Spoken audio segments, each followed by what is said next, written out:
मंडळी, पहलगामला जेव्हा हल्ला झाला, धर्म विचारून लोकांना मारलं गेलं, महाराष्ट्रातल्या आया बहिणींच्या कपाळावरचं कुंकू पुसलं गेलं, त्यावेळेला मोदी साहेबांनी दौरा कॅन्सल केला, ते काश्मीरला गेले, अमित शहाजी गेले, एकनाथजी शिंदे साहेब तर एकटे नाही गेले, 5-5 विमानं घेऊन गेले आणि तिथं अडकलेल्या महाराष्ट्रातल्या सगळ्या लोकांना सुखरूप घेऊन आले.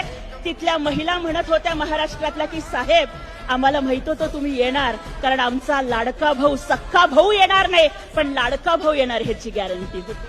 5 विमानं घेऊन 550 पर्यटकांना महाराष्ट्रात सुखरूप परत आणेपर्यंत एकनाथजी शिंदे साहेबांनी सुखाचा श्वास घेतला नाही. आणि त्यावेळेला महाराष्ट्रातला आज प्रत्येक माणसाला माहितीये की मी जगाच्या कानाकोपऱ्यात कुठंही असेल आणि माझ्यावरती कुठलंही संकट कोसळलं तर मी फक्त एका माणसाला फोन करू शकतो.